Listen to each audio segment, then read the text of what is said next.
Mga katabi. Kunwari ako yung asawa niya. Ay, nga.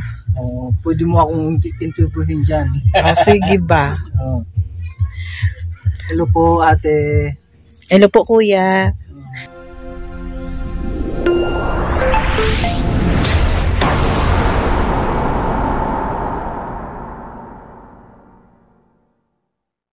What's up, guys?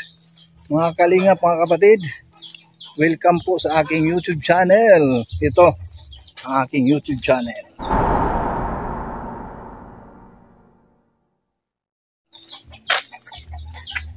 Saan ang YouTube channel mo? Andyan lang. Yan, mayroon tayo ulit ditong Interviewin. kausapin or interviewin. Tara, dito tayo. Saan ba? Tumang daan. Patungong daan. Patungo dito. Yan, mayroon ulit tayo ditong makapanayam. Ayun po mga kalinga po.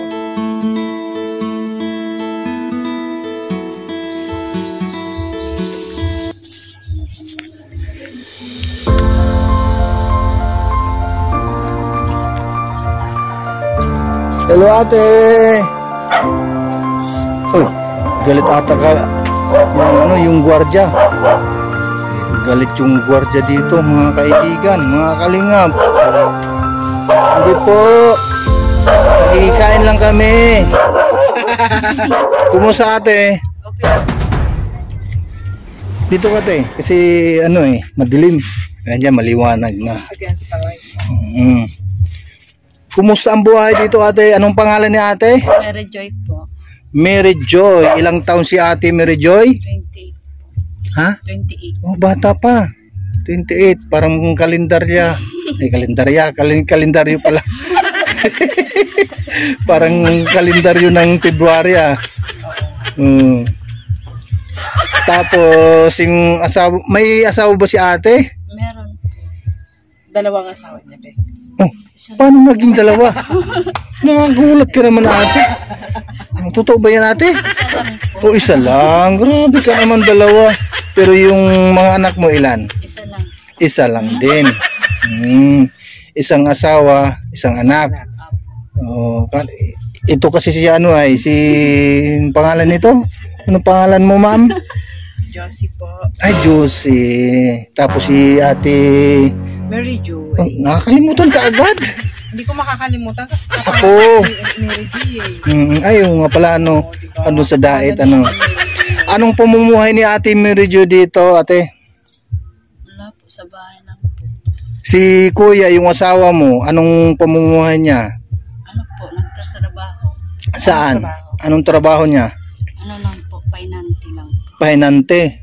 Bilang kasi di maraming yan pagdating sa pahinante. Anong trabaho niya bilang pahinante? Nag-ano lang po, ng mga ano. Ng mga ano? Wag mag-ano, wag nang ka ay. Ano mga products? Ano mga items? Ano ba yung dinideliver niya? Mga Dalawa kami din mga katabi. Kunwari ako yung asawa niya. Ay, nga. Oh, pwede mo akong interviewin dyan. Sige ba? Oh. Hello po ate. Hello po, kuya. Ano pong pangalan mo? Kalinga po si po. Si ate Mary Joy. Ate Mary Joy, anong items na dinideliver ni kuya? mga basod lang po. Basod. What is basod? Mga ganito po, mga ano lang. Lupa? Opo. Ay, panambak na Opo. lupa. Tapos, magkano yung araw niya? Ano lang po. 70 po yan. 270? Ang araw. araw. Opo. Kung malaki din. Pero araw-araw naman. Naghahakot sila ng lupa na panambak. Opo, minsan po. Araw-araw katapos minsan. Opo. Ano yun? Minsan po kung saan po sila nakaano, estino po. Nakadestino pala kung saan. Opo. Tapos, yung trabaho ni yung asawa mo ay bilang pahinante Opo. sa truck. Opo. So, isa lang ang painante doon o dalawa? Isa lang po. Oh. Tapos isang driver. Opo. Oh, saan sila na destino dito, ate? Minsan po sa Bungak, minsan sa Libon. Saan pala ano? Opo. Ano yung pinagakutan nila? Yung ano ba yung quarry or ano? Sa bundok na nanggaling ito yung lupa ng mga panambak? Hindi po, dyan lang po sa may saka. Sa Sapa? Opo. Parang ano, parang Hindi, parang ano buhangin. rin, parang quarry. Oo, quarry nga. Oo, kasi Quarry. Sa ano yan, sa ilog. Opo. Doon nila kinukuha yung ano. Opo. O, di ibig sabihin buhangin. Pero ate, hindi nagkakaroon ng jowa si kuya at kahit saan napupunta? Ay, loya. Mahina. Maluya. Mahina. Wow. Mahina Te, pala. sabi mo sa asawa mo, gumaya ka mo sa nag-interview Gumaya sa akin. Kay Kalinga po, sir. Oo, kay Kalinga Sabihin po, mo. sir. Maraming babae ito. Ay, marami. Babae lang kung babae, marami. Oo, maraming Oo. babae yan. Eh, kahit saan. Kagaya nito. Meron nakilala tayo dito na mga ganda, kagaya ni Ate Mary Joy. Oo, kaya lang yung pag nalaman ng asawa niya ay baka magalit sa amin yan, ha? Ate Mary Joy, ha? Hindi naman. Hindi. Hindi naman pala. Yan, mas maganda yung maliwanag kasi malabo. So, ganun? Ganun pala ang pamuhay ni pamumuhay ni anong pangalan ni Kuya? Jade po. Jade. Jade. Jade? Opo. Anong spelling ng Jade? Jade. Ganun? Tatlo lang pong letter. Jad. Opo. Oo, iba kasi yung Jade. Oh, yes. Kasi apat yan. Baka Jad. Jad. Jade nga eh. G-E-D. Hindi kasi yung niya, yung yung invisible E. Ayan. Ano bang tawag doon? Silent ba? Ilang Ano ba? taon na ate yung anak ninyo? Kurot po. Buti hindi pa nadadagdagan. Hindi po. Bakit ayaw pa madagdagan? Mahirap po kasi ang buhay. Ang ganda ni Ate Mary Jo. Oo nga, maganda nga siya. Black beauty lang. Ay, puti Parang kamukha niya kamukha niya yung taga Sikihor. Sino? Yung taga Sikihor. Hindi ko alam yun. Si Habibi. Tapos bata pa siya, 28. Yung vlogger din na si Habibi. Kamukha niya. Life of Habibi. Try mo sa sa YouTube. Itong bahay ate, sa inyo po ito? Opo. Yung Lupa. Hindi po sa amin. Ay, pinapatira lang kayo dito. Opo. Pero sa pamilya mo din yung Opo, sa amin. Kanino ang lote na ito? Sa titaan at titaan ko. Sa tita mo. Titaan mo. Tita niya. Tita niya. Tita. Sa tita mo. Ay, tita niya pala. Oo. Mabuti pumayag naman yung tita mo na dito kayo muna. Opo. No. Mas ilang years na kayo dito nakatira? Siguro po tatlo po. 4 years na. Tapos kapag walang trabaho si kuya, ano lang ang sinasideline niya? Wala po. Dito lang din. Opo. Kala ko may sideline pa si kuyang iba. Araw-araw naman natin may trabaho si kuya. Pero mas malaki na rin yun, ha? 270 Oo. ang isang araw. Opo. Kasi ang iba, kapag naghakot ng kagaya niyan, buhangin, sila per biyahe ang bayad. Pero sa kanila per arawan. Ang kumikita doon yung alam mo ba mas maigi para sa akin mas maigi yung per biyahe kaysa sa arawan. Kaya nga mas malaki. subok ko na rin yung mga ganyan. Oo. Kasi noon ay naghahakot din ako ng buhangin at panambak. Ang sahod namin noon, mura pa lang noon, 250 ang isang araw. Tapos nung tumaas, nadubli pa, na naging 500 ang araw. Sa akin sa driver. Pero pag sa pahinante, siyempre kalahati lang din yun. Mura pa lang noon. Pero ngayon, tumaas na ngayon. Pero dito, 270 kang ni ate sa pahinante. Ibig sabihin, malaki na rin, naging doble na rin. Kasi ang pahinante noon is 150 lang. Eh, syempre, mahal din ang bigas. Pero kung sa ngayon, si ate ay, isa pa lang ang anak, pwede pa yun. Paano? Paano kapag naging siyam ng anak ni ate?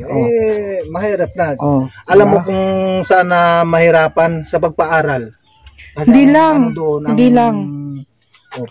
Sa pagkain pa. Sa pagkain. Sa siyam na anak. Halimbawa, siyam mga anak. Mahirapan ng ang isang pamilya na wala namang kakayahan na trabaho kundi yung ganyan lang. Hindi naman sa minamalitan yung trabaho pero hindi talaga kakayanin. Pero pag pero pag nagsipag, baka mamaya mayroon pang ibang gustong kagaya niya, mayroong bukid na masanla. Tapos yung lalaki magtanim-tanim para dyan sa bukid kung mayroon. Malaki nang kikitain dyan pag ganyan.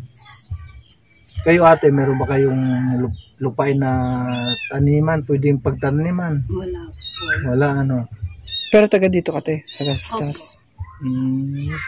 Anong pala ito ate? Barangay? Tastas. Barangay Tastas.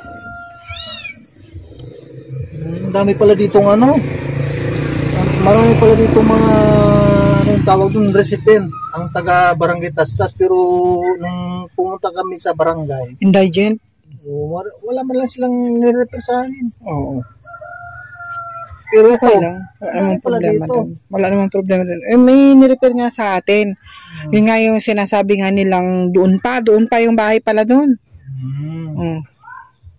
Pero puntahan natin pa rin kasi Ayan, so ate, Ate Mary Joy, kami yung sa Team Kalinga, ako si Kalinga Pose. At ito naman si Josie Vlog. Mapanood mo yung video natin sa YouTube channel niya ni Kalinga Pose. Okay? Maraming salamat at Joy ha. Sige po.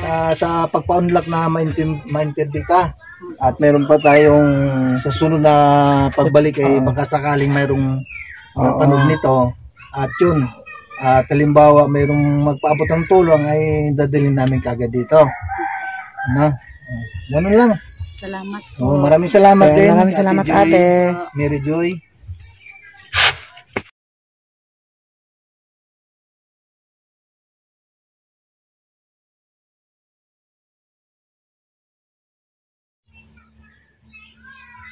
Isa pa.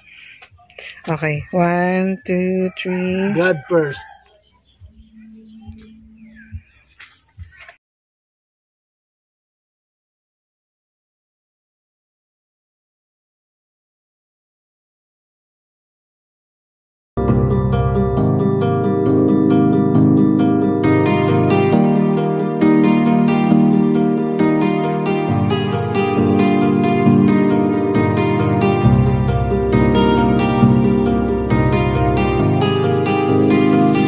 Para sa inyo, lagi nandyan siya at mag-aabot ng pag-asa. Kahit gaano kahirap, kakayanin para lang makapagpasaya ng kanyang kababayan na lubos na nangangailangan. May Kalinga Pose kayong kaibigan at palagi niyong nasasandalan. Minsan di nagdalawang isip na tumulong. Kung kinakailangan nandyan siya at hindi umuurong. Basta para sa inyo kahit maputik ang daan. Hindi niya alintana para lang makapaglaan, makapagpasaya ng mga taong nalulumbay. Nandyan siya at magbibigay ng kulay. May Kalinga Pose kayong masasandalan.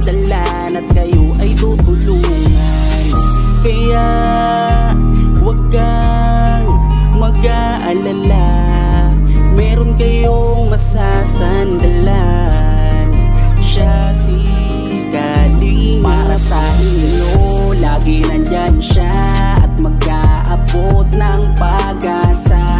Kahit gaano kahirap kakayanin para lang makapagpasaya ng kanyang kababayan na lubos na nangangailangan. May Kalinga Jose, kayong kaibigan at palagi nyong masasandalan. Isa ka sa ginawang instrumento ng ating Panginoon upang tumulong sa mga taong nangangailangan. Di ka napagod at di mo sila sinukuan. Salamat sa lahat ng sakripisyo mo. Ang iyong pagtulong ay laging bukal sa puso mo. Laki sa hirap at palaging